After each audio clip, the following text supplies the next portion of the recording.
Estamos de regreso con información internacional. La tensión entre Estados Unidos e Irán sigue en aumento.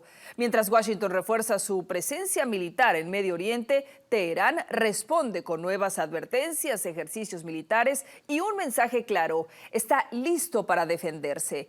En medio de este cruce de amenazas, la Unión Europea da un paso histórico que complica aún más el escenario. Eliana Viera nos cuenta más.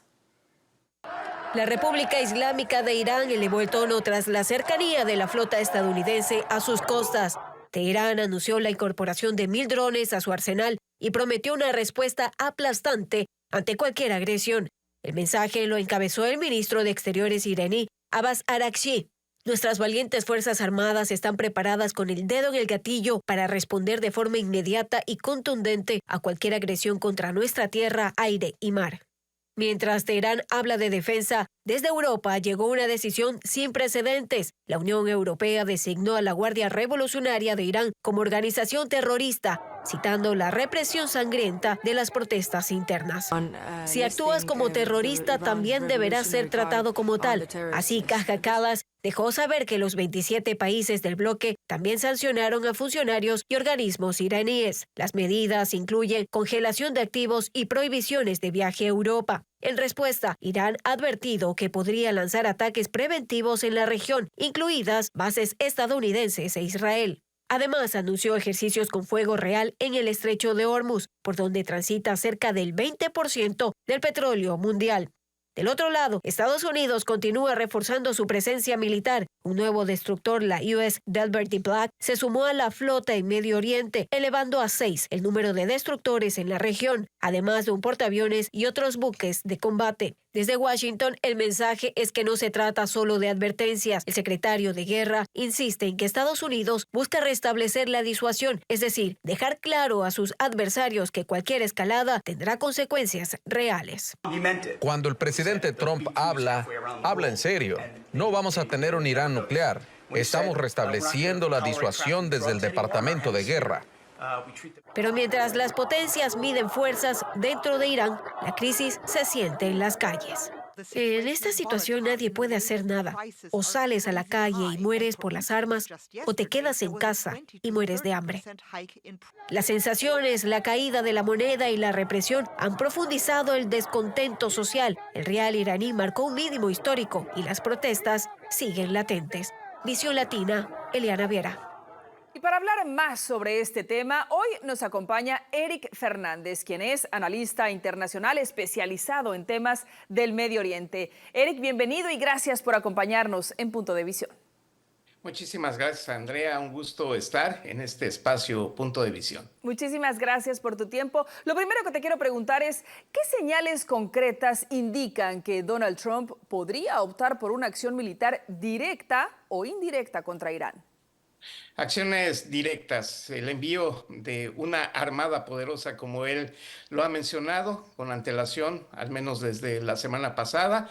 Esa es la concreción más efectiva de la presión militar hacia la zona. Segundo, lo que tiene que ver con una directiva que se realizó en el mes de noviembre y que diseña las líneas estratégicas del trabajo de los Estados Unidos en la política internacional y donde uno de los objetivos sin duda es Irán. Tercero, la acción militar, la acción en Venezuela, que tomó a todos por sorpresa y que es un indicio de las posibilidades abiertas que tiene Trump en el frente iraní.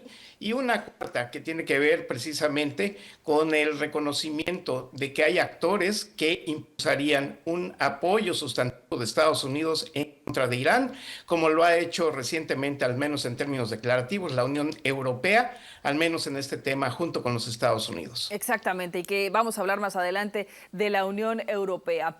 Pero, ¿cómo podría responder Irán ante un ataque estadounidense? ¿Militarmente? ¿Sería mediante aliados regionales? ¿O en el plano diplomático? ¿Cuál sería el panorama de respuesta de Irán? Así es, Andrea. Creo que esta es la pregunta esencial que se plantean en todos los escritorios de los ministerios de Defensa y de Relaciones Exteriores, al menos en Europa y en América Latina. Y decimos América Latina por la importancia estratégica que ha adquirido Irán en nuestro continente en los últimos años. ¿Cuáles son estas posibilidades de reacción? Evidentemente, Irán, que ha vivido al menos 2 guerras muy fuertes en contra de Irak en su momento, pues no tiene el mismo nivel de respuesta ni capacidad militar que se le adjudicó en la década de los 90 y principios de este milenio. Hoy por hoy está viviendo pues una situación altamente complicada que se suma, como bien indicaba la nota que nos antecedía, ante las protestas de la sociedad civil iraní, que tienen un peso específico en encontrar un eco de respaldo en otros gobiernos en el mundo. Por lo tanto, pues esperaría, como se ha hecho en las últimas horas, en instituciones que no tienen hoy una caja de resonancia como es las Naciones Unidas, una respuesta de carácter diplomático y de disuasión como lo han hecho en las últimas horas las autoridades iraníes, de buscar pues un diálogo con el presidente Trump en los Estados Unidos. Pero la respuesta militar no está excluida, no sería directa con los Estados Unidos, sino evidentemente sería en contra de Israel. Pues ya lo han dicho, lo han declarado, ¿no? Las autoridades iraníes que están listos para apretar el gatillo. Esperemos que no sea así, pero lo que quiero preguntarte es, ¿está Irán en condiciones económicas y militares de sostener una confrontación prolongada? ¿Cómo impactaría una escalada militar en la estabilidad interna del régimen iraní, que por cierto, pues no está muy estable últimamente? Así es, esa es la pregunta que lleva una respuesta casi contundente. Irán no tiene pues el poderío militar que asumía hace 10, 15, 20 años. Evidentemente, hoy lo vemos con un grado de reacción más vinculado con el despliegue de drones, con armas tradicionales y convencionales, pero no al nivel incluso que se planteaba en el gobierno del presidente Bush en los Estados Unidos, que decía que Irán iba a tener la posibilidad de desarrollar una industria armamentista basada en su programa nuclear, que es uno de los puntos de debate con los Estados Unidos. Evidentemente, hoy Irán no tiene esa capacidad, o al menos no la ha expresado ningún analista que estudia la dimensión de los arsenales en aquella región del planeta. Exacto, no está en condiciones y tampoco es que esté recibiendo mucho apoyo. ¿Cuál ha sido hasta ahora la postura de la Unión Europea frente a las tensiones entre Estados Unidos e Irán?